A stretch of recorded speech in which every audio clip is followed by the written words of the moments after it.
Seth here from Cube Productions, and welcome to the next edition of the Talk of Cube. Sorry for that shocker of an entrance. I've been thinking of some mini fillers for the intro, but I'm honestly running out of them, so unless you guys want me to do some cheesy acting or something, I got nothing for you. So, quick to the update. Is it quick though? I'm not sure. We're just being really slow at this point. Now, before I actually get to my planned content for this week, I found two things online right before doing this Cube Talk that I thought were worthy of said Cube Talk, so I'm actually going to address them. Now, you all know the new Deadpool movie came out this past weekend, and there has been kind of like a social media campaign for adults with small children not to bring their children to the movie, because this is America, and some parents don't necessarily have the best judgment when it comes to bringing their kids to whatever movie. I mean, it's totally their decision, but the issue is that they come back from these rated R movies and start complaining about it. And I have a sample for you from Deadpool, because despite everyone's adamant warning, parents are still gonna bring their kids to this movie. This was a Facebook post by a person that shall remain anonymous, and it reads, "Well, had to leave Deadpool shortly into the movie. Should have realized beforehand that it would have been too adult for a 9-year-old. At least the ticks were only $5. Live and learn." Now first, let me applaud this parent, I'm supposing it's a parent or an adult figure of some kind, for realizing that it wasn't anyone else's mistake. It was theirs for not having the foresight to leave their kids at home when coming to this movie. So you, good person, are outside of what I'm about to say. Now for everyone else that normally does it and then decides to blame the people who made the movie or blame anyone else, you're an idiot. And insults are something I don't usually use for people because I don't like insulting people. But in this case, the advertising campaign for Deadpool and the social media campaign for Deadpool have been so extensive that if you haven't heard anything about the movie before seeing it, you're just not looking at all. In fact, I'm pretty sure you're ignoring quite a lot of it. So thank you, person who made that post, for realizing it was your mistake. Second of all, bad on everyone else for not realizing that, because I'm certain there are gonna be quite a few people who do it anyway. And yeah, that's on you. Don't blame anyone else for it, because quite frankly, that is no one's fault but yours. Next up, Apple has released an open letter to its customers in response to the FBI request to Apple to build a backdoor into iOS. The letter from Tim Cook of Apple Corporation reinforces the notion to iDevice customers that Apple will not be backing down in its quest to maintain security for iDevices. They reassured the customer base that security is top priority for Apple. Personally, I'm not one to say this often, but I'm super impressed that Apple came out and said this. Even though the FBI requested this in response to a terrorist attack that occurred in San Bernardino, California at the end of last year. Apple says that by building a backdoor into their iOS systems, they could potentially be risking the security of all of their customers just to let the FBI catch a few people. And while it is important that these people be brought to justice, I really like that they just came out and said this. It's something that needs to be addressed. Now finally, let's get to the less serious news. So after posting my Rocket League video this past weekend, one of my viewers expressed that they would potentially like to see me stream games. Personally, if I'll have people watching, I'm more than happy to try it out, even though I'm a little bit resistant to the idea. I've tried streaming before and had absolutely no one come to watch, so knowing I'll at least have one happy viewer is a good thing. Do you guys want to see me stream games on top of my edited videos that I already put out? Let me know. I'll be doing a Twitter poll among other things, but you can always shout out a yes or no in the comment section below, and I'll be more than happy to add your answer to the pile. The small pile.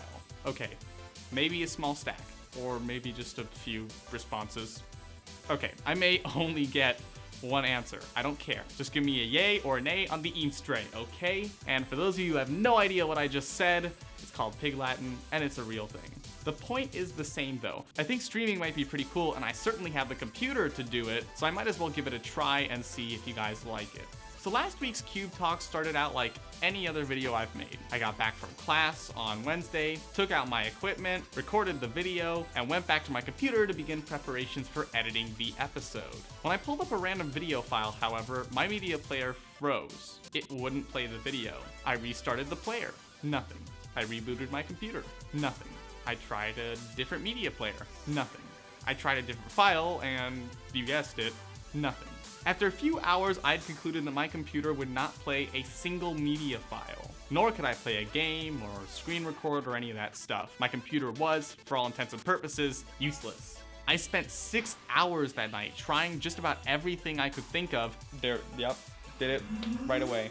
I don't want your Realtek driver. Stop installing it automatically. Obviously, I was not happy that night. I found that the issue is connected to my audio drivers. And if you don't know what a driver is, it allows your computer's operating system to control a particular device on your computer. It's like a little piece of software. Common examples include video cards and flash drives. In this case, I couldn't get any media files or games, or any sound-related program for that matter, to work unless I completely disabled my audio drivers. That didn't solve my issue though, because if you can't hear any sound when you play back a sound or a video file, it's a little useless. After 3 days of shenanigans and complicated computer troubleshooting that was a result of my educated intuition, I finally solved my issue. How, you might ask? Upgrading to Windows 10, strangely enough, solved literally every single one of my issues. I'm not sure why this was the case, but I do know that Microsoft has been egging people on to installing the new operating system. Look, I'm not saying that this could be an underhanded trick of theirs to force people to upgrade, but this could be an underhanded trick of theirs to force people to upgrade. To be completely honest though, Windows 7, my former operating system, has been bordering on obsolescence for quite some time now, even with Microsoft extending the security updates through the year 2020. It wouldn't surprise me if a lot of the programs I use simply evolved beyond their compatibility with Windows 7.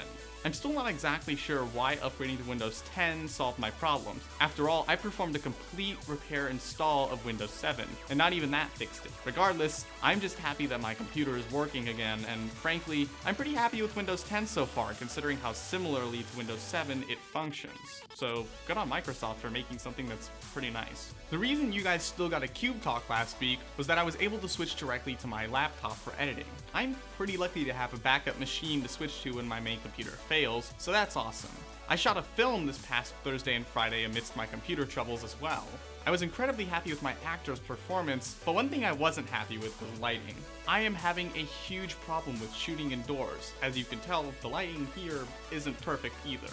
The lighting in my dorm is incredibly poor, so poor in fact that when it's in the middle of the day outside, the overhead lights provide no additional illumination to the room because so much light comes in from the windows. In fact, these are windows right here. That's the only reason I get good light, and these, like, little spot light things from the 90s, I don't know, they are not doing anything, to be honest. They're barely adding any light to the room. This also means that when I shoot mixed lighting from the sun and overhead lights, the two are incredibly out of balance. I found a pretty nice starter lighting kit on Amazon. It should be rather helpful for a first lighting kit, and it's not actually as expensive as some of the other lighting options I was considering, so that's a great thing, and it's also decent quality. Digressing, I still wasn't quite satisfied with the shoot. Now, once I add the sounds and the effects and the vision starts to come to reality, I'll move past what it looks like right now. But sometimes it's difficult to keep that vision of the final product when you suddenly have something that's tangible, yet incomplete and not done. It's distracting from what I know I want as a director. It's in my head and I'm seeing something different. So patience is something that I need to learn on that end. This week's theme for me has definitely been about technology failing me at the worst of times. From my computer to the lights in my dorm, I've had a lot of rare issues come up this week that threatened to put me back in a creative depression. I'm holding through though. This is what transitioning to larger projects is all about. It's about shifting your focus to the future. It's about remembering what the product is at the end of the line and just going for it. Because seeing a lot of incomplete stuff right now is kind of a small torture for me. I just need reminding that these things aren't incomplete, they're works in progress. Just like my life. It's all a labor of love. But like any love, sometimes it can be pretty darn frustrating. But that doesn't make it any less worth it. And that is all I got for you guys today. Thank you so much for watching. If you did like this video, hit the like button, subscribe for more videos, including gaming and film and all that cool stuff. And yeah, Cube out.